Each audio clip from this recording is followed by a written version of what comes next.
Hello friends, आप सभी को नमस्कार। मैं हितेश कुमार एक बार फिर से आप सभी का ज्ञानकोश यूट्यूब चैनल में स्वागत करता हूं। आज है 22 अक्टूबर और 22 अक्टूबर से जितने भी करंट अफेयर्स बनेंगी वो हम आज की वीडियो में चर्चा करेंगे। इस वीडियो का पीडीएफ आप सभी को पता है, मैं डिस्क्रिप्शन में सेंड कर देता हूं, आप लोग डिस्क्रिप्शन से डाउनलोड कर लीजिएगा। और ज्ञानकोश नाम से ही टेलीग्राम चैनल भी है और फेसबुक पेज भी है। अगर आपको करंट अफेयर के अलावा भी नोट्स चाहिए तो आप लोग ज्ञानकोश टेलीग्राम चैनल से भी जुड़े और फेसबुक पेज से भी जुड़े। वैसे मैं सारे नोट्स जो हैं वो ज्ञानकोश यूट्यूब चैनल पर शेयर करता रहता हूं। तो चलिए शुरू करते हैं आज की 22 अक्टूबर की कुछ महत्वपूर्ण करंट अफेयर्स। बात करते हैं पहले प्रश्न की। मो विद्युत नामक एक पोर्टल का शुभारंभ किया गया है। तो एक नए पोर्टल का शुभारंभ किया गया है जिसका नाम है मो विद्युत। ये इसका शुभारंभ किसके द्वारा किया गया है? तो इसका शुभारंभ किया गया है उड़ीसा के मुख्यमंत्री नवीन पटनायक के द्वारा। देखिएगा, जब भी मैं आप लोगों से बताता हूं कि जहां भी प्रश्न में आपको मो नाम से कोई भी योजना, पोर्टल या किसी भी चीज का, परियोजना का शुभारंभ मिलता है तो आप लोग डायरेक्टली समझ जाइएगा कि मो का जहां से भी शुभारंभ हुआ है तो वो केवल ओडिशा राज्य में किया गया है। और ओडिशा के मुख्यमंत्री नवीन पटनायक ने अब मो विद्युत नामक एक पोर्टल का शुभारंभ किया है। अब यहां समझिएगा, क्योंकि मो का अर्थ होता है मेरा, मो का अर्थ होता है मेरा, मेरा विद्युत, इस नाम से एक पोर्टल शुरू किया गया है।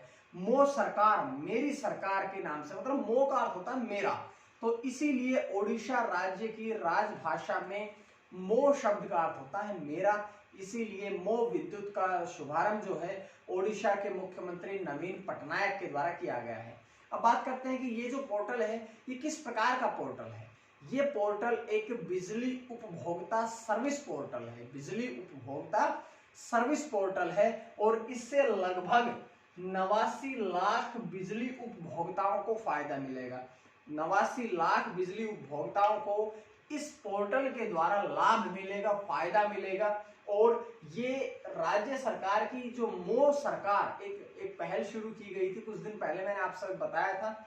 मो सरकार जो परियोजना थी वो भी ओडिशा में शुरू की गई थी और राज्य सरकार की उसके अंतर्गत एक पहल शुरू की गई थी जिसका नाम है 5T। इस 5T के तहत ही ये पोर्टल जो है वो जनता को समर्पित किया गया है। तो समझ में आई बात, क्योंकि 5T पहल के अंतर्गत ही ये जनता को समर्पित किया गया। बात कर लेते हैं 5T क्या है। 5T के नाम से आप सभी को पता है दिल्ली में भी एक योजना शुरू करी गई थी कोरोना वायरस के दौरान अरविंद केजरीवाल द्वारा। अब 5T इससे पहले ओडिशा में भी शुरू की जा चुकी थी। तो 5T का अर्थ क्या है? सबसे पहले टी का अर्थ है टीम वर्क, दूसरा है ट्रांसपेरेंसी, तीसरा है टेक्नोलॉजी, चौथा है टाइम लीडिंग और पांचवें टी का अर्थ होता है ट्रांसफॉर्मेशन। तो ये 5T का पूरा मैंने आप सभी से इसके 5T के अर्थ बताए हैं, इनका फुल फॉर्म बताई है। और जैसा कि आप सभी को पता है ओडिशा राज्य में शुरू किया गया है, तो मैं बहुत बार आप सभी को बताता हूं मुख्यमंत्री, राज्यपाल, गठन कब हुआ, जिले कितने, ये सारी की सारी चीजें मैं आपको बताता हूं। लेकिन आज की वीडियो में मैं आप सभी से बताऊंगा ओडिशा राज्य के जितने भी हवाई अड्डे हैं महत्वपूर्ण, उन हवाई अड्डों का नाम बताता हूं।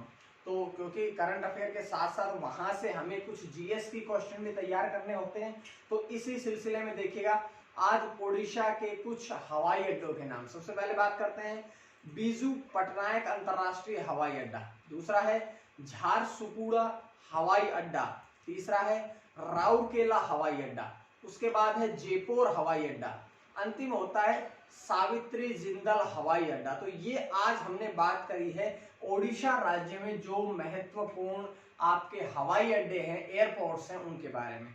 तो ये जानकारी हमने पहले प्रश्न से पढ़ी। उसके बाद है अगला प्रश्न, देखिएगा, आर्थिक सहयोग और विकास संगठन OECD, आर्थिक सहयोग और विकास संगठन OECD ने अंतरराष्ट्रीय प्रवासन आउटलुक रिपोर्ट जारी की गई है। तो ये नई रिपोर्ट जारी की गई है, किसके द्वारा ये जारी की गई? OECD के द्वारा, अर्थात आर्थिक सहयोग और विकास संगठन के द्वारा ये रिपोर्ट जारी की गई है, जिसमें 4.3 लाख प्रवासियों के साथ पहला स्थान किसने प्राप्त किया है? चीन ने। भारत का कौन सा स्थान रहा है? भारत का इसमें स्थान रहा है दूसरा। पहले नंबर पर चीन, दूसरे नंबर पर अपना देश भारत। और बात करते हैं कि इस रिपोर्ट की, तो ये वार्षिक रिपोर्ट है, हर वर्ष ये रिपोर्ट जो है वो जारी की जाती है और इस वर्ष ये इस रिपोर्ट का 44वां संस्करण है, एडिशन है। तो ये बात थी यहां से। उसके बाद देखिएगा कि ये रिपोर्ट किस लिए जारी की जाती है।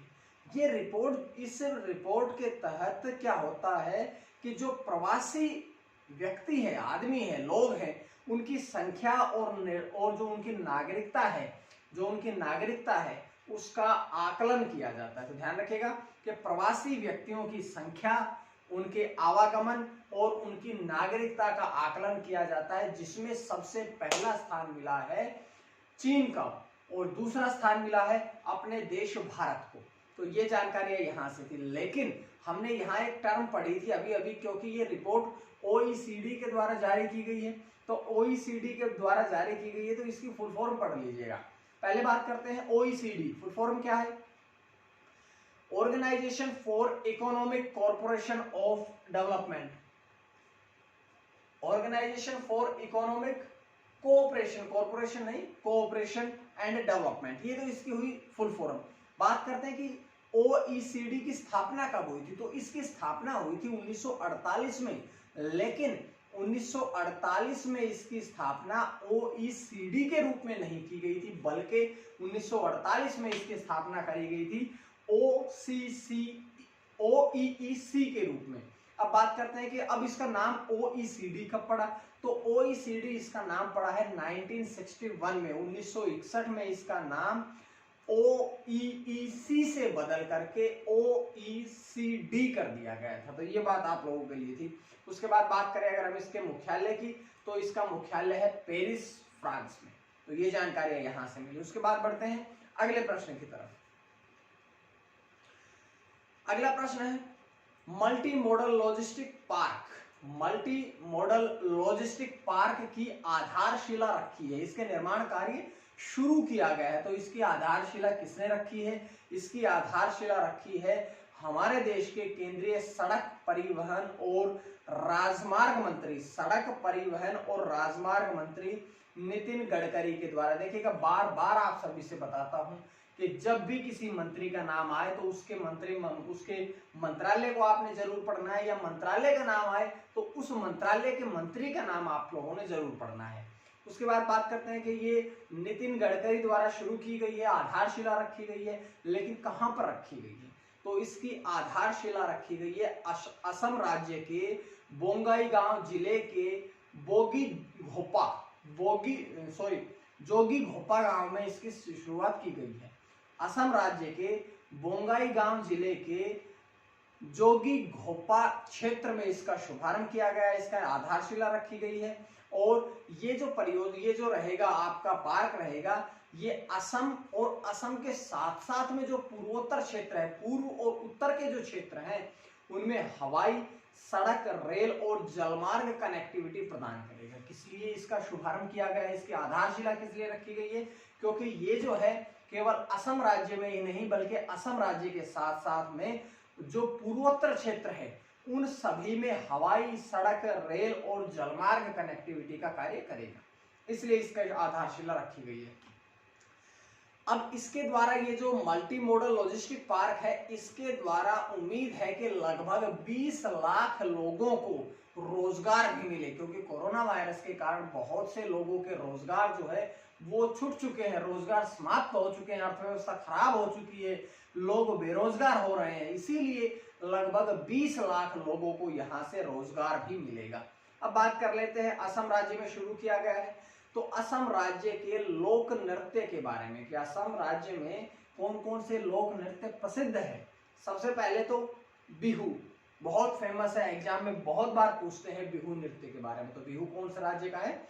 असम राज्य का। उसके बाद है बगुरम्बा, भोराल और झुमुर, ये सारे के सारे जो है असम राज्य के ही लोक नृत्य है। तो ये बात आपने पढ़नी है। उसके बाद बात करते हैं अगले प्रश्न की तरफ। SANT संत नामक मिसाइल का सफल परीक्षण किया गया है। तो इस मिसाइल का परीक्षण, क्योंकि नाम से पता चल जाता है SANT संत, संत का परीक्षण किसके द्वारा किया गया है या कहां से किया गया है, तो ये तो किसके द्वारा तो बताने की आवश्यकता नहीं है, हमारे देश के द्वारा इसका सफल परीक्षण किया गया है। कहां से किया गया है, तो ओडिशा तट की integrated test range ITR integrated test range से इसका सफल परीक्षण किया गया है।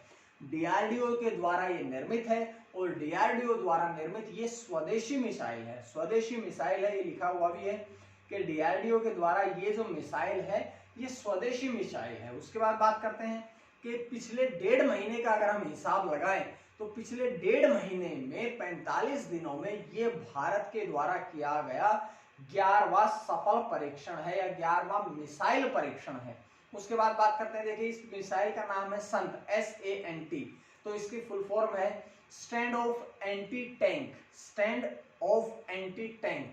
उसके बाद बात करते हैं कि इसकी क्षमता कितनी है, तो इसकी क्षमता है 15 से 20 किलोमीटर की दूरी में इसकी क्षमता है, रेंज है इसकी, और ये DRDO द्वारा शुरू की गई है। तो DRDO के बारे में भी हम कुछ बातें जरूर पढ़ेंगे। जैसे बात करते हैं DRDO की फुल फॉर्म, क्योंकि जब भी कोई ऐसी टर्म आती है, कोई ऐसी शॉर्ट फॉर्म आती है, तो आपने उसके फुल फॉर्म जरूर पढ़नी है। DRDO की अगर हम फुल फॉर्म की बात करें तो इसकी फुल फॉर्म है defence research and development organisation, defence research and development organisation DRDO की फुल फॉर्म है।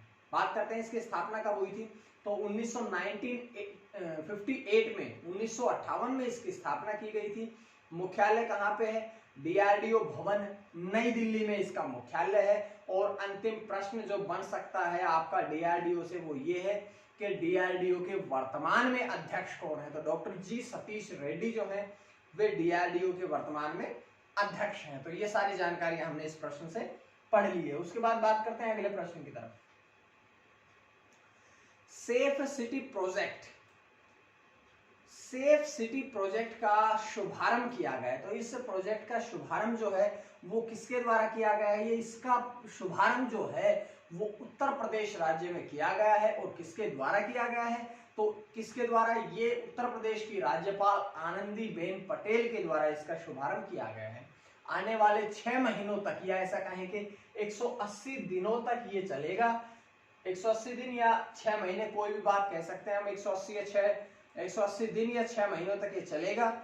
इसका मुख्य उद्देश्य है, देखिए नाम से पता है सेफ, सेफ मतलब सुरक्षित, तो इसका मुख्य उद्देश्य है महिलाओं को सुरक्षा प्रदान की जा सके, महिलाओं को सुरक्षित सुनिश्चित किया जा सके, महिलाओं की सुरक्षा सुनिश्चित की जा सके, यही इसका उद्देश्य है। और इसके तहत, इस परियोजना के तहत जो है वो 100 गुलाबी स्कूटर्स और 10 4 पहिया पुलिस वाहनों को भी तैनात किया गया है। 10 4 पहिया पुलिस वाहन और 100 गुलाबी कलर की स्कूटी को भी तैनात किया गया है। गुलाबी कलर की स्कूटी का अर्थ है कि वो स्कूटियां जो है वो महिला पुलिसकर्मी चलाएंगी। 100 स्कूटी और 4 पहिया वाहन जो है वो 10 हैं। तो यहां से ये प्रश्न बना है। उसके बाद बात कर लेते हैं IPL इंडियन प्रीमियर लीग में 200 मैच खेलने वाले पहले खिलाड़ी कौन बने हैं। IPL के इतिहास में 200 मैच खेलने वाले पहले क्रिकेटर बने हैं हमारे देश के पूर्व कैप्टन महेंद्र सिंह धोनी। महेंद्र सिंह धोनी ने राजस्थान रॉयल्स के खिलाफ ये 200वां मैच खेला है और उन्होंने 200 मैचों में 4596 रन बनाए हैं। क्योंकि अभी IPL चलता रहेगा तो आप लोग 4596 पे मत रुकिएगा, क्योंकि ये अभी तक केवल 200 मैचों का रिकॉर्ड है। 200 मैचों में 4596 रन बनाए हैं। और अगर उनके हाफ सेंचुरी या अर्धशतक की बात करें तो उन्होंने 23 अर्धशतक बनाए हैं। हाईएस्ट स्कोर 84 रन नाबाद। और अगर उनके स्ट्राइक रेट की बात करी जाए, ये जो बैटिंग स्कोर है, स्ट्राइक रेट नहीं बैटिंग एवरेज की बात करी जाए तो उनका 36 रहा है। स्ट्राइक रेट को छोड़ दीजिएगा, उनका ये बैटिंग एवरेज है। यहां से आप लोगों ने ये प्रश्न पढ़ना है। उसके बाद बात करते हैं अगले प्रश्न की तरफ। 2020 Sheikh Russel international air rifle championship में स्वर्ण पदक जीता, या ऐसा कहिएगा कि 2020 Sheikh Russel international air rifle championship का आयोजन किया गया। इसमें स्वर्ण पदक जीता है महिलाओं की अगर हम स्वर्ण पदक की बात करें तो भारत की निशानेबाज इलावेनिल वलारिवन ने स्वर्ण पदक जीता है। वे निशानेबाजी में अगर उनकी बात करी जाए तो विश्व की नंबर 1 खिलाड़ी है और ये कार्यक्रम बांग्लादेश शूटिंग स्पोर्ट्स फेडरेशन द्वारा आयोजित किया गया। ये किसके द्वारा आयोजित किया गया? BSSF अर्थात BSSF का अर्थ ये है कि बांग्लादेश शूटिंग स्पोर्ट्स फेडरेशन के द्वारा इसको आयोजित करवाया गया। ये तो बात करी थी हमने महिलाओं की, लेकिन अगर पुरुषों की बात करी जाए तो पुरुष स्पर्धा में स्वर्ण पदक जीता है नाया ओकाडा ने, जो कि जापान की है। उसके बाद बात करते हैं कि भारत के ही साहू तुषार माने पुरुषों में रजत पदक उन्होंने जीता है। और यहाँ देखिएगा हमने पढ़ा था BSSF अर्थात बांग्लादेश शूटिंग स्पोर्ट्स फेडरेशन, तो इसकी स्थापना हुई थी 1955 में, 1955 में इसकी स्थापना हुई थी। उसके बाद बढ़ते हैं अगले प्रश्न की तरफ। सूक्ष्म लघु और मध्यम उद्यमों के परिषद, सूक्ष्म लघु और मध्यम उद्यमों के परिषद के अध्यक्ष बने हैं। ये इसकी शॉर्ट फॉर्म है CMSME। इसके अध्यक्ष कौन बने? तो इसके अध्यक्ष बने हैं R नारायणन, और R नारायणन जो है वे Power2SME के संस्थापक भी है और CEO भी है। अब हम बात करें कि जो ये सूक्ष्म लघु और मध्यम उद्यमों का परिषद है, ये फिक्की के अधीन एक संस्था है। फिक्की FICCI, फिक्की के अधीन ये एक संस्था है। और फिक्की की अगर हम बात करें इसकी स्थापना की ना फुल फॉर्म की, इसकी फुल फॉर्म है federation of Indian chambers of commerce and industry. इसकी स्थापना कब हुई थी? तो फिक्की की स्थापना 1927 में हुई थी। मुख्यालय इसका नई दिल्ली में है। और अगर बात करें फिक्की के अध्यक्ष की तो इसकी अध्यक्ष है संगीता रेड्डी। ये यहां से हमने प्रश्न से जानकारियां मिली। उसके बाद ये थी आज की कुछ महत्वपूर्ण करंट अफेयर्स। उम्मीद है आप सभी को पसंद आई होगी। और अगर आप सभी को ये करंट अफेयर्स पसंद आई तो आप लोग ज्ञानकोश यूट्यूब चैनल को सब्सक्राइब कर लीजिएगा, शेयर करिएगा और कमेंट करिएगा आप लोगों को ये किस प्रकार से ये जो सीरीज चली आ रही है ये कैसी लग रही है, या किस प्रकार से आप लोग इसको फेस कर रहे हैं, या किस प्रकार से आप लोग इसको पढ़ रहे हैं। तो आज के लिए इतना ही। मां सरस्वती की कृपा आप सभी पर बनी रहे। आप सभी का बहुत बहुत धन्यवाद।